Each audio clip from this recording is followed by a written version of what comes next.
Shalom Uvracha, Parashat Shemot, vidéo numéro 5.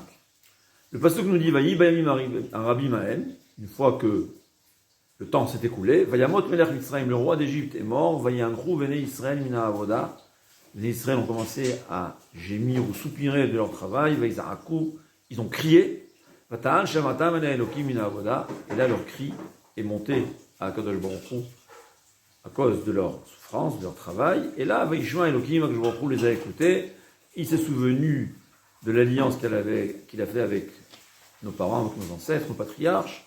Akshbaruch a vu, Vayeda Elohim, et là est arrivé le moment de la délivrance.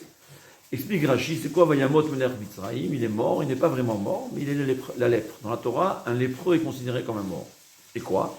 Pour guérir, il avait besoin. Ses médecins lui disaient qu'il fallait qu'il fasse un bain de sang de bébé. 150 bébés le matin, 150 bébés le soir, il fallait égorger.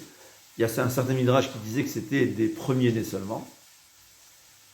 Et là, Béné Israël ne pouvait plus supporter. Ils ont crié. Le Zohar HaKadosh dit, toutes les tfilotes, parfois sont acceptées, parfois ne sont pas acceptées. Pourquoi? Parce que quand on parle de la bouche, dans le cœur, c'est pas évident ce qu'on a. On va juger. Quelqu'un il peut prier parce qu'il peut dire à Hachem j'ai besoin de ça pour telle raison ou telle raison alors qu'il n'en a pas besoin. Des fois, c'est pas qu'il ne ressent pas vraiment le besoin. Mais quand on pousse un cri, ça c'est une fila qui vient du profond, du fin fond du cœur. Et là, la prière est acceptée. La Gemara elle nous dit il y a deux malades. Les deux ils sont tombés malades, ils sont dans leur lit.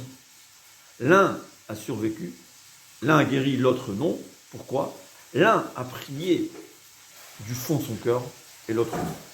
C'est-à-dire, la valeur d'une prière, c'est vrai que c'est important de parler. Mais le plus important, c'est de combien du fond du cœur elle vient. La Gemara nous dit par exemple que Yonah Hanavi, il a été avalé par le premier poisson. Le premier poisson, il était un peu trop au large, Yonah.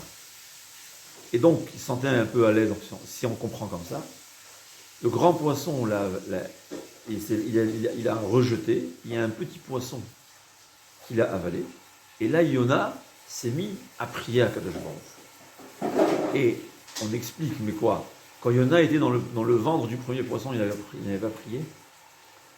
La réponse, elle est que même dans le ventre du premier poisson, il s'était habitué, il priait, mais il ne souffrait pas tellement. Donc sa prière ne venait pas du fond de son cœur. Il avait besoin de le faire un peu plus souffrir pour que sa prière provienne du fond de son cœur, et une prière qui provient du fond de son cœur va être exaucée. C'est la même chose, les bénis Israël ont souffert en Égypte. On est venu, on s'y habituer, ça va. On demandait à quelqu'un ça va, il disait ça va. C'est vrai qu'il souffrait, c'était qu'il a pris un jour de travail, mais ça va. Donc on priait à Kadosh Baruch Hu, mais notre prière n'était pas une prière, c'était pas une zéaka, c'était pas un cri qui provient du fond du cœur. Et à Kadosh Baruch Hu, une fois qu'il nous a donné ce malheur-là, qu'on tuait chaque jour 150 bébés, chaque père de famille ou chaque mère de famille savait que peut-être demain on va lui prendre son bébé. Là, personne ne disait ça va. Là, tout le monde se sont mis à prier du fond du cœur. Une prière du fond du cœur, et c'est toujours accepté. La Gemara a dit que le Kohen Gadol, qu'est-ce qu'il priait quand il était à l'intérieur du Kodesh Kodashim? Il priait, il disait à Kadosh Baruch Hu, s'il te plaît, n'accepte pas la prière chez l'Ovrei Drachim, de ceux qui sont en chemin. C'est quoi? Dans le temps, il y avait la pluie, il n'y avait pas de moyen d'arrosage, c'était la pluie seulement qui pouvait arroser nos terrains. Et il y avait les terrains, les chemins, c'était de la boue. Qu'est-ce qui se passait quand quelqu'un il était en route et il pleuvait? Il était dans la boue, il ne pouvait pas avancer. Et il priait à Kadosh Baruch Hu, arrête la pluie. Cette prière-là, c'est une prière qui est tellement forte qu'elle va être beaucoup plus puissante que la prière de tous les agriculteurs qui prient à Kadosh Baruch Hu d'avoir de la pluie. Pourquoi? Parce qu'un agriculteur, maintenant, il est à l'aise. Il prend ça, la pluie, c'est quelque chose qui est dans sa tête, mais il ne ressent pas le mal. Quelqu'un qui est en route et il est dans la boue, avec sa carrosse, son cheval dans la boue, sa prière est du fond du cœur. Et la prière d'un juif simple, qui est en souffrance, qui crie du fond du cœur, à Kadosh Baruch Hu, elle est beaucoup plus puissante que la prière de tout le peuple juif qui est en train de prier à Baruch, s'il te plaît, continue la pluie. Parce que ceux qui prient pour la pluie, ce n'est pas une prière du fond du cœur, ils ne sentent pas la souffrance. Et c'est ce qui s'est passé ici. Mais là, d'abord, on apprend d'ici combien la prière du fond du cœur, c'est très important. Mais une deuxième chose, on apprend d'ici, que parfois, Akadosh Baruch Hu envoie un malheur, justement, pour qu'il prie du fond du cœur. Sa prière n'est pas suffisamment forte. Là, c'est ce qui s'est passé, les béné Israël priaient Akadosh Baruch Hu. Mais Akadosh Baruch Hu, pour les délivrer, on avait besoin encore une prière. Ça a expliqué pourquoi on a besoin de la prière, c'est un autre cours. Mais on avait besoin des prières. Et Akadosh Baruch Hu voyait qu'on ne priait pas suffisamment fort. Il a amené Pharaon, il a rendu lépreux, pour qu'il nous fasse des malheurs encore plus grands, pour que là, on se mette à prier du fond du cœur. Il y a une histoire avec le Baal Shem Tov, qui a pris ses élèves chez une famille, il est parti, il a voyagé, chez quelqu'un, il rentre à la maison, où est le père de maison, le chef de famille n'est pas là. Il dit à la femme, j'ai besoin de manger. Il lui a dit, j'ai une tranche de pain, c'est pour mon mari quand il arrive en fin de journée. Il lui a dit, tu la donnes. Il a obligé à lui donner cette tranche de pain. Ensuite, il a demandé, on a besoin de la paille pour nos chevaux. Il a dit, j'ai une seule botte de foin qui est pour mon mari, pour le cheval de mon mari qui revient du travail, il a besoin. Baal Shem Tov l'a obligé de lui donner cette botte de foin. Il s'est mangé, il a mangé et il a quitté. Un an après, il revient avec ses élèves au même endroit et c'était un palais. Un palais.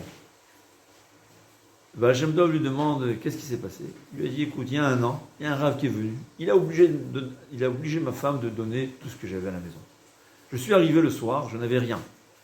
Je me suis mis à sangloter, à prier à Kadosh Baruch Hu. Et depuis, les portes de la richesse se sont ouvertes. Et me voilà aujourd'hui avec un palais. Il a dit, le Baal Shem Tov, c'était moi-même. Tu méritais la richesse. Il te manquait une seule chose, la prière. Donc je suis venu pour te mettre dans un état où tu te sentais obligé de prier. Et c'est là, grâce à cette prière-là, que les portes se sont ouvertes. C'est-à-dire, des fois, c'est le mérite. On a, on va dire, un tonneau plein de bonté qui nous attend. Mais il faut ouvrir le robinet. Ce qui va ouvrir le robinet, c'est la prière. Et une prière sincère. C'est vrai que, comme dit le Gaon, c'est écrit aussi en haut quelle prière on a besoin. Une grande prière, une petite prière, 1000 prières ou 10 prières. Mais il faut prier. Et une prière du fond du cœur, qui est une zéaka, ce qu'on appelle un cri du fond du cœur, il n'y a rien de plus puissant. Il y a peut-être une histoire que j'étais présent une fois dans un mariage, dont la mère de la Kala était malade, le cancer généralisé, elle avait guéri en voie de guérison. Et en plein discours du Rav, c'était en Angleterre, quand on peut dire que tous les invités en train de regarder le père, le Khatan, la mère de la Kala à droite, elle s'évanouit. Tout le monde savait qu'elle était malade. Bon, au moment, qu'est-ce qu'on pense? Pourquoi Hachem, il fait un cas pareil, en plein mariage, au moment du discours du Rav, où tout le monde voit la mère de la Kala s'évanouir, et tout le monde, on sait qu'elle est malade, qu'elle est en danger. C'est ce qu'on pense. Mais au fait, qu'est-ce qui s'est passé? 400 invités ont prié à Akadosh Baruch Hu du fond de leur cœur. Je pense qu'il n'y avait jamais eu une prière aussi sincère que des invités qui voient la mère de la Kala en danger. Et en fin de compte, je peux vous dire que cette mère-là guérit totalement d'un cancer généralisé. Akadosh Baruch Hu avait besoin, elle méritait d'être guérie, mais il fallait aussi la prière. Hachem, il a fait en sorte qu'on arrive à un état pareil où tout le monde prie du fond de leur cœur. C'était ça le but. Souvent, que Baruch Hu, il nous met dans un état pour qu'on prie du fond de nos cœurs. Et l'intelligent, il vaut mieux prévenir que guérir. La prière, ça ouvre toutes les portes. Kol Tov, Batzlach.